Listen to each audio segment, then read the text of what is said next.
Click start. Hey! Hi! Yay! Okay, Huzzah! okay. Daily dose of occult movies, take two. Take two.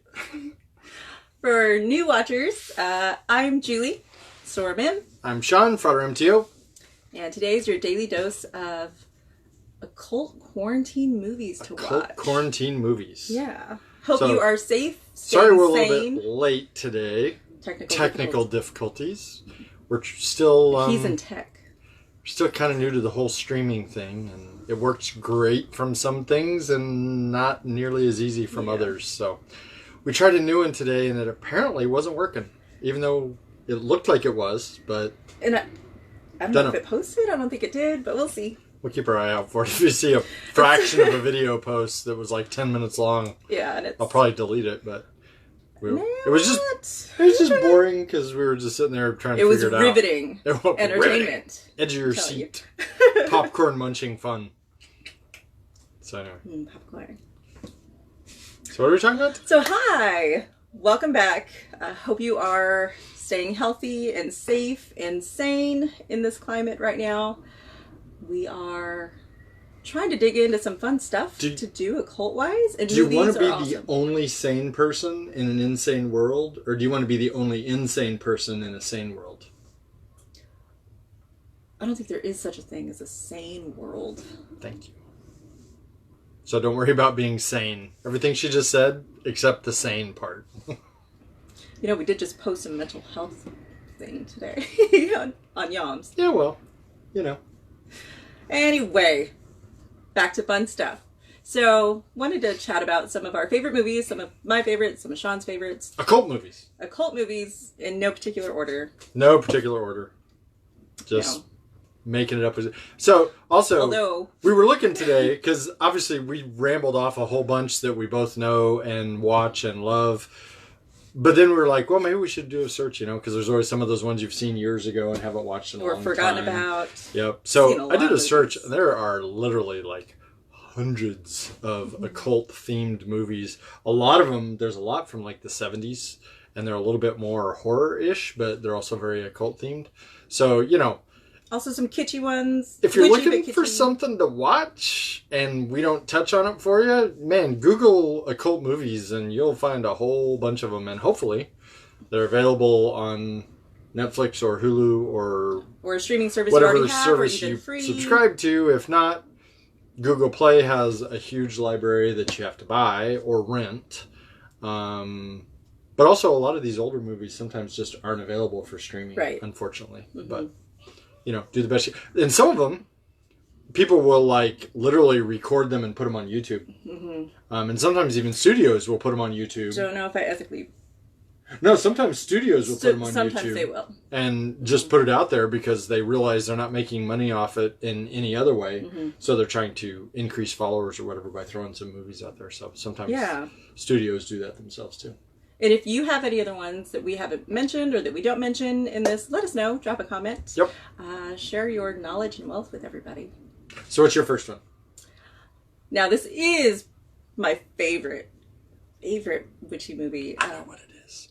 The Witch. I knew it. Yes. Absolutely my favorite. If you haven't seen it, do see it. Do watch it.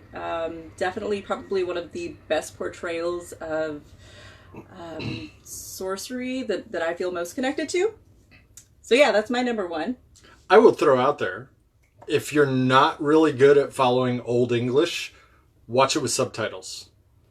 I know a lot of people despise watching something with subtitles, but since it is in English, just old style English, sometimes you'll miss a small word or a phrase, and you just glance out the subtitle and pick it out, and it helps you really follow the movie. Mm-hmm. I was lost the first time I saw it, and I was like, I don't even know what the hell's going on. And I was like, what? How did But then I watched it with subtitles, and I was like, oh, that makes sense now. So, anyway. Yeah, so that was my first thing came to mind when we were chatting about it today. I don't know that I have a favorite occult movie, but one of my favorites is V for Vendetta. V for Vendetta is a very occult movie in that it portrays the process of initiation and the changes that it enacts on somebody, both physically, mentally, and spiritually in the process that Evie goes through over the arc of that movie. If you have been through any forms of initiation, watch it again with that kind of cap on. And yeah, because if you don't watch it see. thinking about it, a lot of times it's not that it's hidden, but it's very well embedded into the story. Yeah. So you don't maybe just think that she went through some event, but if you think about it as a spiritual initiation or a magical initiation, and the fact enlightenment that comes along with it. V was initiated by fire and Evie was initiated by water, and you watch it, it's really cool. Yeah, it is really cool. So and that's not just with regard to ceremonial magic or Golden Dawn initiation. Even other initiations that we've been through, we can see some similarities. Yeah. And I would say it's hermetic in essence. Yes, overall. much more hermetic It's very overall. hermetic. Dig it. My second one, again, not in any order. I really liked. So if you have not seen any of Ari Aster's movies, I would definitely recommend that you do. Hereditary and Midsummer were both phenomenal. I thought they were very heart-wrenching to watch, and you really get into the characters and you see the importance of connection to otherworldly beings, unseen spirits. There's some cool Goetic references. I don't want to ruin it for you, so definitely, at least in Hereditary. Midsummer was just mind-blowingly awesome. I loved it. I thought one of the really cool things was that she watched it during one of her insomnia nights, and I didn't get to see them yet. So, I have everything to pitch in on this one. It's nice. Thanks. Jeez. Didn't everybody? Did any of you guys get mad when your partner watches something without you? And not mad. Wrong word. Let's see. My next one. I'm going to go with a dark song. I love a dark song. A dark song is really cool. Yeah. It is based on something we've mentioned a couple of times in our daily doses, the Abramelin process, to get in touch with your holy guardian angel. Please, if you watch Dark Song and you haven't seen it yet, understand what is depicted in that movie is not the Abramelin process at all. Please don't get those two confused. And the end goal that they talk about in that movie is not the end goal of the Abramelin process. But they put some drops of the actual process and some of the things that happen. And the really cool thing is really the very end. I mean, literally, theatrically poignant and on point, and very, very much exactly what I've known a lot of people who have undergone the Abramelin process emotionally, how it's depicted. It's just... Yeah, the very ending, the last 5 minutes is, I was watching it and it was like, oh my God, that's it. Me too. So that was really cool. But yeah, so real quick, for example, and we got a lot of movies to cover here. The Abramelin process is a process for you to get in touch with what's called your holy guardian angel, which is not just a typical guardian angel. It's specifically contacted through ceremonial magic, and there's a whole process. But it becomes one of your teachers and guides throughout the rest of your life once you come in contact with it. In the movie, she undertook the Abramelin process to get in touch with her deceased son. And that is not what the process is about at all. So the movie's definitely off track as far as the reality of it, but there are hints and some of the things that she goes through that are dead on point. So that's a really cool. The symbology within it is pretty phenomenal. I liked. Speaking of some really complex rituals, The Ritual is another movie that I loved. It was just watch. I give it a thumbs 3/4.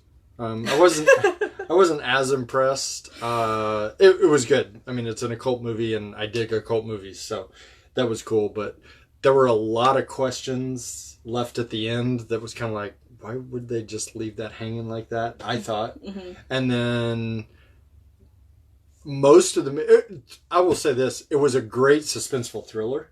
Yes. Yes. Even trying to the determine occult what part that of it is. didn't kind of really... I mean, there were splotches of it, but it didn't really come in heavy until the very end, and then you were left with a bunch of questions, I thought. So, anyway, good movie, but... That's what a lot of movies not do, especially quite a as lot high of on my movies. list as on yours. But because we're supposed to be exactly the same, right? We have very different interests when it comes to occult movies. He's not as into the horror genre as I am. I love it. I prefer suspense and thrillers and that kind of thing, which is fine. Yours?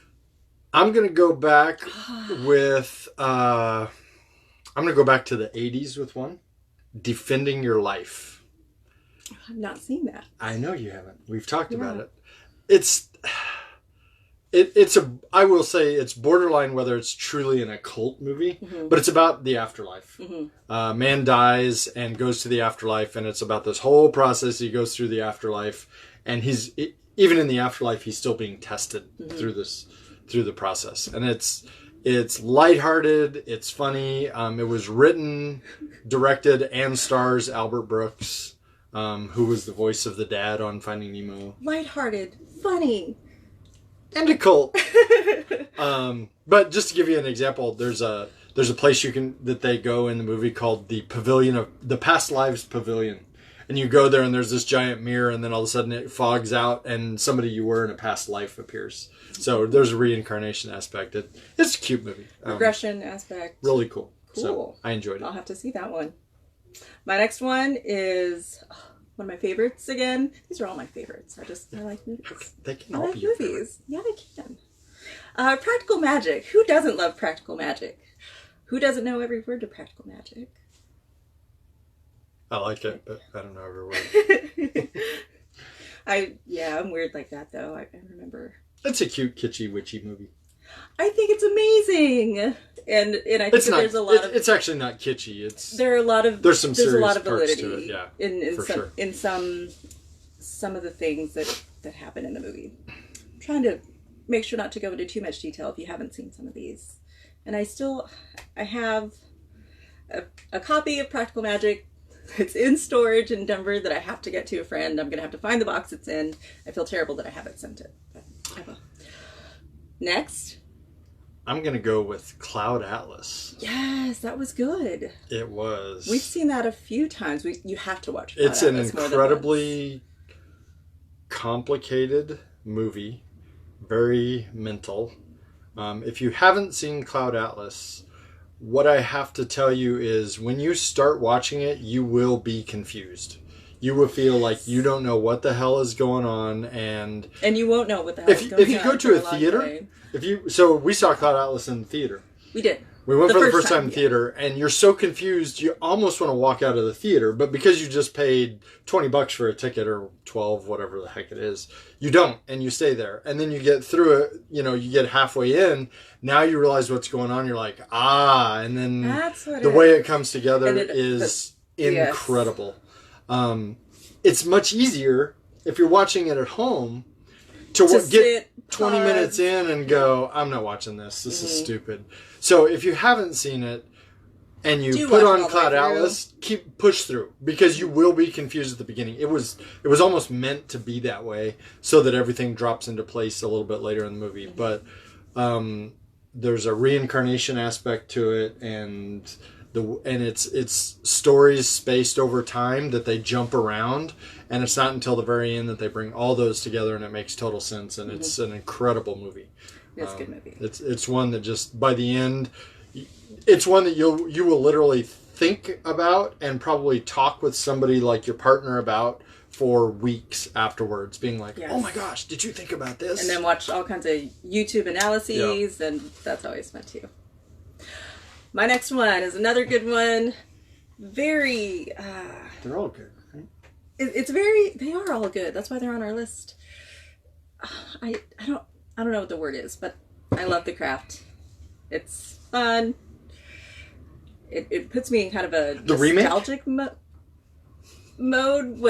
It takes me back to like high school when I think we all kind of go through anybody who follows this personality crisis, a witchy phase, and more of this teenage angst that goes along with it. And I thought that it was beautifully portrayed, and how the different aspects of each individual can come together, and how drastically awful and evil things can get when people are left to their own devices with magic and not giving them, themselves a check or balance with that. Ken said he enjoyed Sherlock Holmes The one with Robert Downey Jr. He didn't know how authentic it was, but it was cool. I agree. Yeah. I have to admit, when I've only seen it once, and I've only seen the first one, and I watched it at a time when I was like exhausted. And it was at home. I literally like fell asleep about 2/3 of the way through it, so I didn't finish it. But I know what he's talking about. Yeah, it's one that I definitely would like to rewatch. For sure. But yeah, there's some really cool mental faculty, sort of prescience and slowing down time through things as Sherlock Holmes goes through stuff. I think is how I would explain it from what I saw. My next one is going to be The Ninth Gate with Johnny Depp. Ninth Gate. Yep. That's a good one. Again, almost a little bit more of a suspense, not a lot of action, but a lot of mental stuff going on. And it's not sort of like The Ritual. It's not till the very end that you actually get to see some of the occult stuff. Collectors going around trying to hang on through that collect the books of the devil and match up some diagrams and things. So there is pieces of it before, but no actual ritual or magical stuff going on until the very end. But yeah, it's a good one. It's a real slow paced one. If you get in the movie, if you get in the mood where you're just like, you want something to just sit down and chill and, it's kind of a slow moving one, nicely paced. Yeah, it's a good one for that. What about... So, this movie is, again, a little bit more in the realm of horror. And I love Jordan Peele, but Get Out, I really liked their... That's a good movie. Their use of hypnotic trance states to pull somebody down below into a different realm, into a different place. And to lock them there. Which I found was really interesting for them to bring that up. They presented it a little bit more as being a... my teaspoon. Ching, ching, ching, ching. It's a little more of presented as a psychological means, but from a magical perspective is very cool too. It's spiritually taking different spirits and locking them into another body. So interesting one. What else you got? I'm going to go a little fluffy on this one. That's good. Celestine Prophecy. If you're familiar with the books, James Redfield, huge bestsellers, fairly fluffy stuff.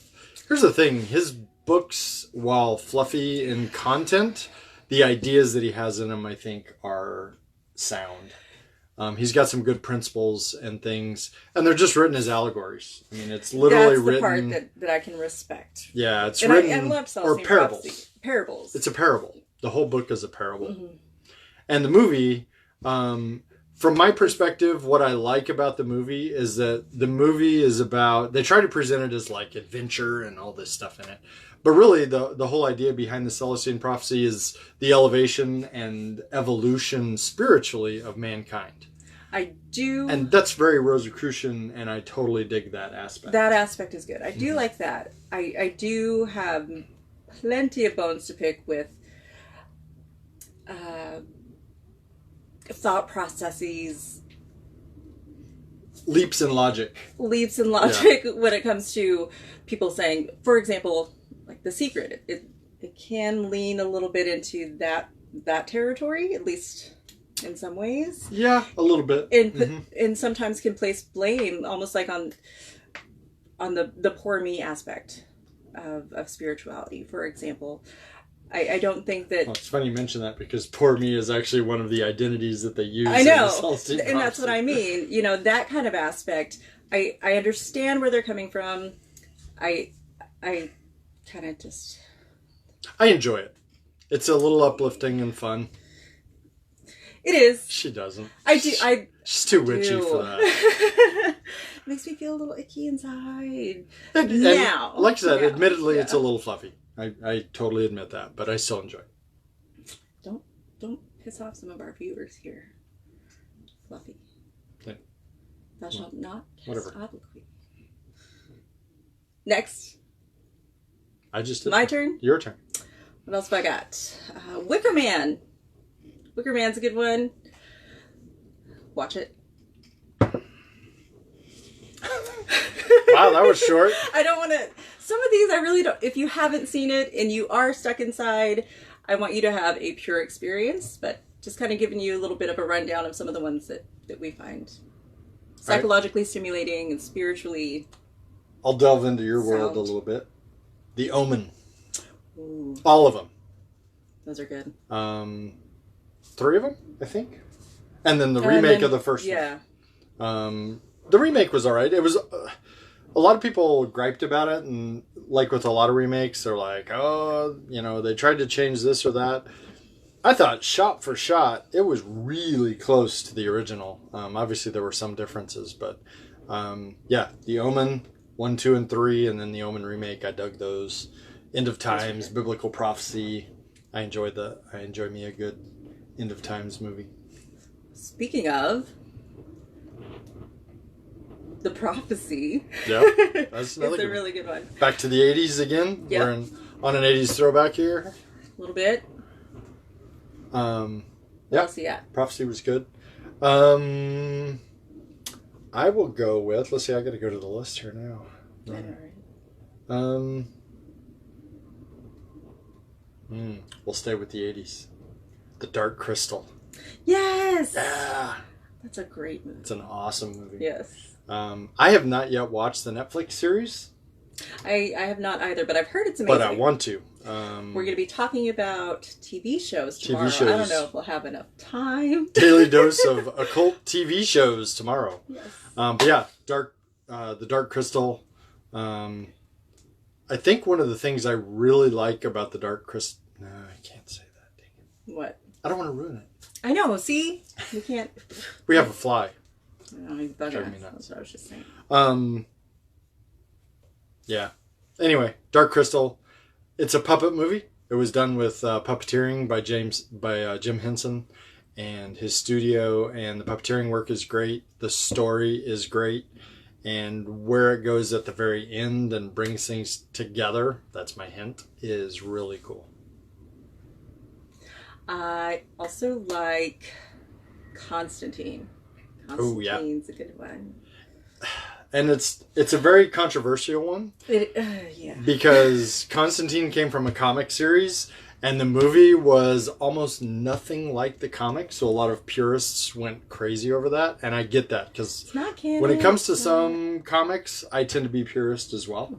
But I dug Constantine the movie. I have seen some of the TV series, and I dug that as well, but we'll save that for tomorrow. Yes. But yeah, I enjoyed the movie with Keanu Reeves. There's talk about a sequel with Keanu Reeves coming back.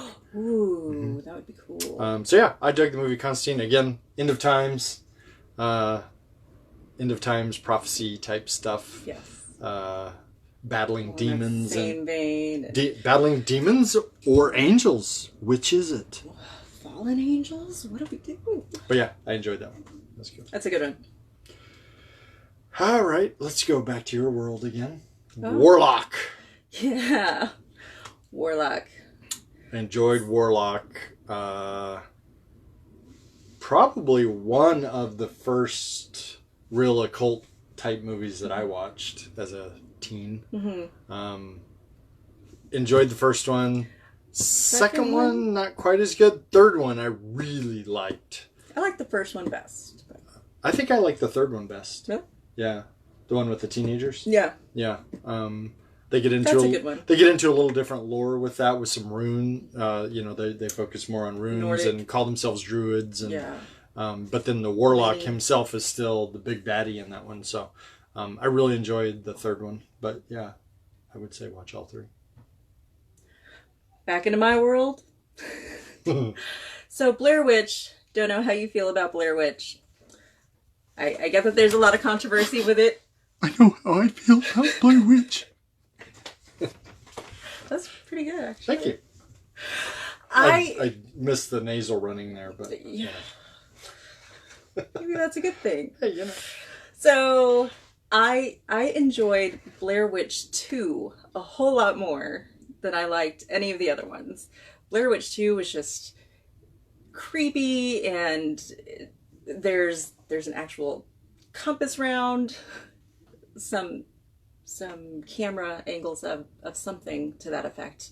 Again, I won't ruin it for you, but that was really cool. I liked that one a lot. I dug it. And something fun to watch while you're sitting at home. I'm going to go with Into the World Prophecy again. Yeah. Legion. I'll take End of the World Prophecy for $200. All right. Legion. Legion. I enjoyed that one. Legion was... There's actually a point in Legion that links into vision and dream that I had when I was a teenager that made it not necessarily profound, but was like, holy crap to me. But yeah, I enjoyed Legion. It's about the end of the world and they're hunkered down in a diner fighting off the demons. That was cool. I enjoyed it. I will go back into demonic realms. What about The Exorcist? I like The Exorcist quite a bit. And there's a lot of course, there's a lot of one-off movies of possession. There's the one, I haven't seen it yet. I actually would like to watch it. Maybe that's something to put on our list. I think Anthony Hopkins. Not Anthony Hopkins. Yes. Yeah. Yes. Anthony Hopkins plays the exorcist type priest in that one. I've seen that. And that one looks good too. Oh, The Exorcism of Emily Rose. Speaking of exorcisms, that's a good movie. That was a good one. Also, the movies about... Oh, why am I drawing a blank? The Ghost Hunters. Ghostbusters? No, not Ghostbusters. No, Ghostbusters. Is Ghostbusters an occult movie? It's supernatural. The Warrens. Oh, goodness. Right? Right. You know the Warrens. I gotta look that one up. The Warrens. It's driving me nuts. Yeah. They cleanse houses. What is that? Conjuring. The Conjuring universe. That whole... Ed and Lorraine Warren. Yeah, The Conjuring. That's good. Those are good. Yes, indeed. And based on supposedly true stories. And hauntings and that kind of thing. Not sure. What else we got? Only got a few left, I think. I think so. Oh, let's get into the realm of Disney. A lot of Disney has a lot of occult references and fairy tale references in them, so there's quite a bit, but my favorites are Coco. Coco. If you have not seen Coco, watch Coco. See Coco. It's a fantastic movie. It is. And deals a lot with ancestral work and honoring your spirits and your ancestors, working with them, and very accurate depictions of how to work with them as well.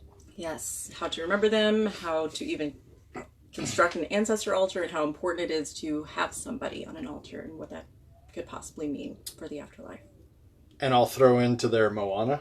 Moana, yes. Not really any magic or occult in there, but a lot of Maori. Maori and demigods, things like that. Yes. She speaks to the sea. The sea helps her and saves her. And you could throw Aladdin in there. Aladdin. Ooh, speaking of along those lines, what did we just watch the other day? As a TV series. Oh no, the Golem. The Golem. That was good. That was interesting. If you haven't seen the Golem, it's on Netflix, I believe. And you're interested in the Golem, I think so. Yeah. Or was it Amazon Prime? No, I think it was Netflix. If you're familiar Dragon with Slayer, the Golem of Prague. Yes. Gal makes a golem to protect their village. Out of clay. It's a cool show. And yeah, it's pretty good. Clay people. So we went from Disney to the Golem, which is fairly serious, back to another popcorn munching one. I'll throw in there the Mummy series.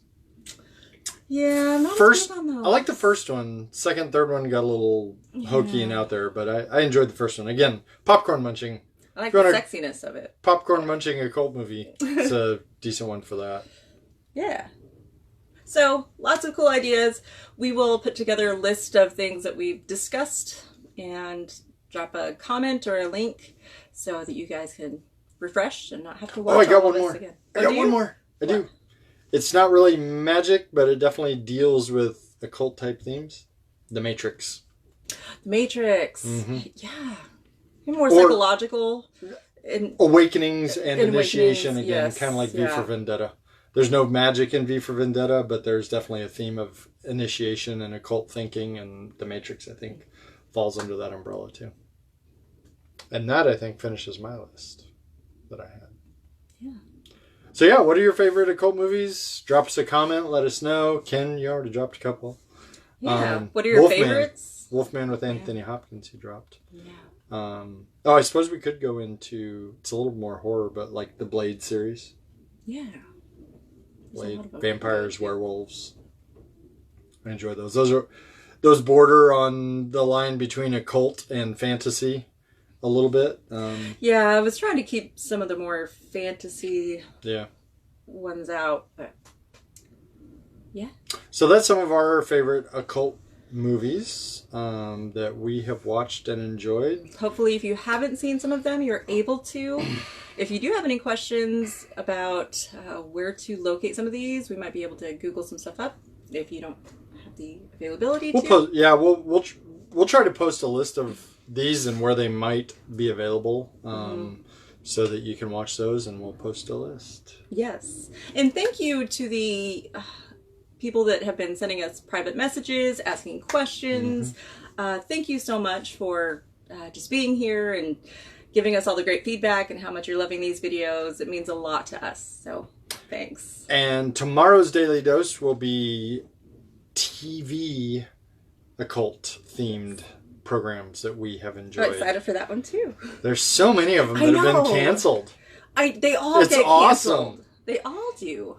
Yeah. So anyway, we thought we'd throw together occult-themed movies and TV shows because we know a lot of people are in some type or form of isolation and self-containment during these fun coronavirus times. So we thought throwing out a list of movies and TV shows that we enjoy that are occult-themed, magic-themed would be cool to do. So yeah, so let us know. Maybe you'll have something new to watch this weekend or even tonight. So yeah. Tomorrow will be TV shows. Hopefully we'll be able to keep it to a bit of a minimum just because I do have a little bit of something that we're doing after. I'll post a link to a podcast that you can listen that I will be a part of tomorrow night. All right. Yeah. Well, thanks everybody for watching today's Daily Dose, and we will see you tomorrow. Bye-bye. Stay safe.